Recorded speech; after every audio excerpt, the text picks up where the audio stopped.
کرتے ہیں کامیاب ہو گئے وہ، اور اگر نہیں کرتے ہیں تو وہ ناکام ہو جائیں گے اور انہیں بھی جہنم میں ڈال دیا جائے گا۔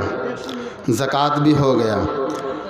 چھٹے نمبر پر ہے طہارت۔ ہمیں یہ معلوم ہونا چاہیے کہ ہم جو وضو کر رہے ہیں، وضو کے اندر کتنے فرائض ہیں، وضو کس طرح سے کرنا چاہیے، غسل فرض ہے کس طرح سے انجام دینا چاہیے، کس طرح سے کرنا چاہیے، طہارت کے مسائل کو جاننا بھی ضروری ہے۔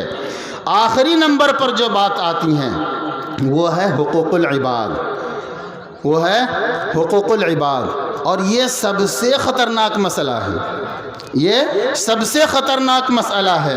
علامہ سیوطی رحمۃ اللہ علیہ فرماتے ہیں کہ یہاں پر آ کر اچھے اچھے حاجی، نمازی، روزے دار، زکوٰۃ ادا کرنے والے سب پھنس جائیں گے۔ معلوم ہے حقوق العباد کسے کہتے ہیں؟ بندوں کا حق۔ ہم نے کسی کی زمین دبا لی، رشوت لیا، سود کھایا، یہ سب غلط طریقے سے دوسروں کا حق لے رہے ہیں نا۔ ہمارا حق نہیں تھا ان پر، پھر بھی ہم لے رہے ہیں۔ سود بھرنے کے اوپر کھیتی باڑی لوگ کر رہے ہیں مسلمان ہو کر کے، یہ ساری چیزیں۔ اور اسی طرح سے حقوق العباد کے اندر یہ بھی آتا ہے کسی کی غیبت بیان کرنا، چغلی کرنا، یہ وہ بہت ساری برائی سماج کے اندر ہیں، جس سے بھی کسی بندے کو تکلیف پہنچے وہ سب حقوق العباد کے اندر ہے۔ علامہ سیوطی رحمۃ اللہ علیہ فرماتے ہیں کہ یہاں پر آ کر بڑے بڑے حاجی بھی پھنس جائیں گے، بھلے ہی انہوں نے حج کیا ہوگا، اللہ کے تمام حقوق کو ادا کیے ہوں گے، لیکن بندوں کا حق جب ضائع کیا ہوگا اور بندے سے دنیا میں معافی نہ مانگی ہوگی تو قیامت کے دن وہ پکڑا چلا جائے گا، اور وہاں پر کا پکڑا جانا یہ بڑا ہی خسارے والا ہوگا۔ آپ کو معلوم ہے خسارہ والا کیوں ہوگا؟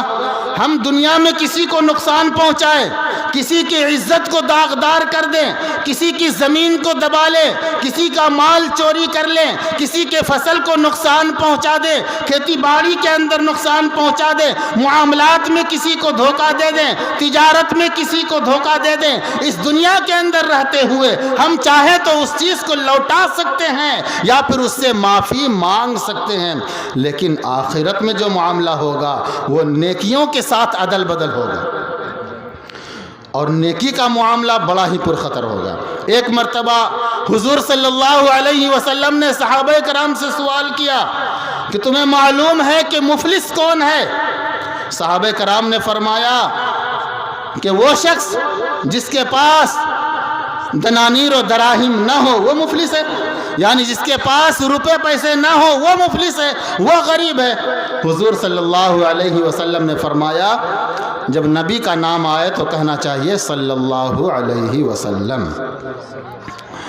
حضور صلی اللہ علیہ وسلم نے فرمایا کہ مفلس اصل میں وہ ہے جو قیامت کے دن نیکیوں کا انبار لے کر آئے گا، جو نیکیوں کا پہاڑ لے کر آئے گا، لیکن کسی کو گالی دی ہوگی، کسی کا حق دبایا ہوگا، کسی کی عزت برباد کی ہوگی، کسی کو ذلیل کیا ہوگا، کسی کا مال چھینا ہوگا، چوری کی ہوگی، بدنظری کی ہوگی، وہاں پر سب ایک ایک کر کے پہنچیں گے اور ان سے اپنا حق مانگیں گے، چونکہ روپے پیسے تو وہاں چلیں گے نہیں، ان کی نیکی اٹھا کر ان کو ڈال دیا جائے گا۔ یہاں تک معاملہ پہنچے گا جو نیکیوں کا انبار لے کر پہنچا تھا وہ خالی ہاتھ رہ جائے گا، اس کے پاس ایک بھی نیکی نہیں رہے گی۔ کیا آپ چاہتے ہیں کہ سردی کے موسم میں اٹھ کر جو آپ فجر کی نماز پڑھ رہے ہیں یا تہجد کی نماز پڑھ رہے ہیں اس نماز کی نیکی کوئی اور لے کر چلا جائے؟ آپ لاکھوں روپے خرچ کر کے حج کر رہے ہیں، اس کی نیکی کوئی اور لے کر چلا جائے؟ کوئی نہیں چاہتا ہے۔ تو اپنے معاملات کو ہم یہاں درست کر لیں، آخرت میں درست کرنے کا موقع نہیں ملے گا، وہاں پر تو نیکیوں سے عدل بدل ہوگا۔ اس لیے ہم دوسروں کا حق ضائع کرنے سے بچیں۔ میں نے بہت ہی مختصر انداز میں آپ کے سامنے یہ 7 باتیں رکھی ہیں۔ اللہ سے دعا کرتا ہوں کہ اللہ تعالی ہم سب کو ان چیزوں پر عمل کی توفیق عطا فرمائے۔ 7 چیزیں کیا کیا ہوئیں یاد ہے؟ پہلی چیز ایمان کو درست کرنا ہے، ایمان خالص اللہ پر لانا ہے، ایمان خالص اللہ پر لانا ہے۔ بہت سے مسلمان آج ایسے ہو گئے ہیں جو مورتی کی پوجا بھی کرتے ہیں، بہت سے مسلمان ایسے ہو گئے ان کا عقیدہ بن گیا ہے، پوکھر میں جا کر جانور بھی ڈالاتے ہیں، چڑھاوا بھی چڑھاتے ہیں، یہ ان کا عقیدہ بن گیا ہے، ان کا ایمان خطرے میں ہے، ایمان ہے ہی نہیں ان کا ایمان، شرک کر بیٹھے وہ، اس لیے ایمان کو درست کرنا ہے۔ دوسری چیز نماز ہے، روزہ ہے، تیسرے نمبر پر حج ہے، زکوٰۃ ہے، طہارت ہے، اس کے بعد حقوق العباد ہے، اور حقوق العباد کا معاملہ بہت ہی خطرناک ہے، اس لیے اپنی زندگی کے اندر کبھی بھی کسی کو تکلیف نہ پہنچائیں، نہ اپنے اعضاء سے پہنچائیں اور نہ ہی اپنی زبان سے پہنچائیں۔ اور چونکہ تعلیمی بیداری کے اوپر یہ جلسہ رکھا گیا تو علم کے اوپر صرف ایک بات میں کہنا چاہتا ہوں، ہم جتنے بھی عمل اپنی زندگی کے اندر کرتے ہیں، کیونکہ بڑے بڑے مقررین موجود ہیں، ان کے سامنے میں بات کروں یا ایسا ہی ہے جیسا سورج کو چراغ دکھلانا۔ بس ایک مختصر سی بات آپ کے سامنے رکھنا چاہتا ہوں کہ جتنے بھی اعمال ہم اپنی زندگی کے اندر کرتے ہیں، تمام عمل جسم کے درجے میں ہے۔ جو بھی عمل ہم کرتے ہیں صبح سے شام تک اپنی زندگی کے اندر جو بھی عمل انجام دیتے ہیں، وہ تمام عمل جسم کے درجے میں ہے۔ امید کرتا ہوں کہ آپ بات سمجھ رہے ہوں گے۔ تمام عمل جسم کے درجے میں ہے اور علم روح کے درجے میں ہے۔ بات سمجھ میں آئی؟ یہ بہت باریک بات ہے۔ تمام عمل جسم کے درجے میں ہے اور علم روح کے درجے میں ہے، اس لیے علم سیکھنا بھی ضروری ہے۔ اگر ہمارے پاس علم نہیں ہوگا، ہماری نماز صحیح سلامت نہیں رہے گی۔ اگر ہمارے پاس علم نہیں ہوگا، ہمارا حج بھی صحیح سلامت نہیں ہوگا۔ اگر ہمارے پاس علم نہیں ہے، ہمارا وضو صحیح سلامت نہیں، ہمارے پاس علم نہیں ہے تو ہماری قرآن کی تلاوت درست نہیں ہے۔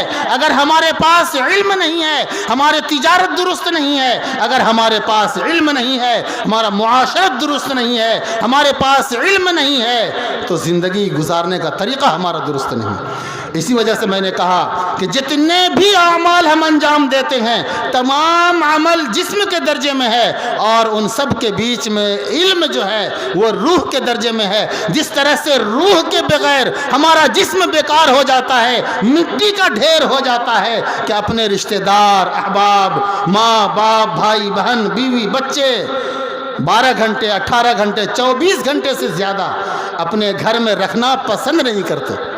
ہمارے جسم سے اگر روح نکل جائے تو ہمارے جسم کو اپنے گھر میں رکھنا پسند نہیں کرتے، چاہے وہ کتنا ہی زیادہ محبت کرنے والے ہوں۔ اسی طرح سے ہمارے تمام اعمال کے اندر علم کا درجہ چونکہ روح کا ہے، تو علم ہمارے اندر سے نکل گیا تو وہ سارا عمل بھی بیکار ہے، جس طرح سے جسم سے روح نکلنے کے بعد ہمارا جسم بیکار ہے۔ بات سمجھ میں آئی؟ اس لیے علم سیکھنا بہت ضروری ہے۔ علم کہاں سیکھیں گے؟ چوک پر جا کر، چائے کی دکان پر۔ علم کہاں سیکھیں گے؟ پان کی دکان پر۔ علم کہاں سیکھیں گے؟ جوئے کے اڈے پر، ہے نا؟ علم سیکھیں گے مکتب کے اندر، علم سیکھیں گے مدرسے کے اندر، جس کو ہم بالکل گھٹیا سمجھتے ہیں اپنے نزدیک۔ ایک عالم کو، ایک مسجد کے امام کو، مؤذن کو، جسے ہم گھٹیا سمجھتے ہیں، اس کی ضرورت کے بقدر ان کو تنخواہ دینا بھی گوارا نہیں کرتے ہیں۔ ان کے پاس ہم اپنے بچوں کو بھیجیں گے، وہی ہمارے بچے کو قابل بنائے گا۔ جن کو ہم 3000 4000 دیتے ہیں، وہی ہمارے بچے کو قابل بنائے گا، اور پھر وہی بچہ قیامت کے دن ہمارا ہاتھ پکڑ کر ہمیں جنت میں داخل کروائے گا۔ اگر غلط کر رہا ہوں تو پوچھو علماء کرام سے، تائید کروا لو۔ حافظ کے والدین کو سورج سے بھی چمکتا ہوا، زیادہ تیز روشن چمکدار چمکتا ہوا تاج پہنایا جائے گا۔ 10 ایسے آدمی کے حق میں جن کے لیے جہنم کا فیصلہ ہو چکا ہوگا، ایک حافظ کو کہا جائے گا کہ پکڑو ان لوگوں کو اور لے جاؤ جنت کے اندر۔ یہ مقام کس کے ذریعے سے ملا؟ وہی مسجد کے امام اور مؤذن کے ذریعے سے، وہی مکتب میں پڑھانے والے کے ذریعے سے، جن کو ہم نے جاہل اور گنوار کا بھی درجہ نہیں دیا ہے، جن کو روز کا 100 150 دینا بھی مشکل ہوتا ہے، جبکہ فتویٰ لکھا ہے علماء کرام نے کہ جس ماحول میں مسجد ہے اس ماحول میں جتنے لوگ رہتے ہیں، درمیانے قسم کے جو لوگ ہیں وہ جتنا کما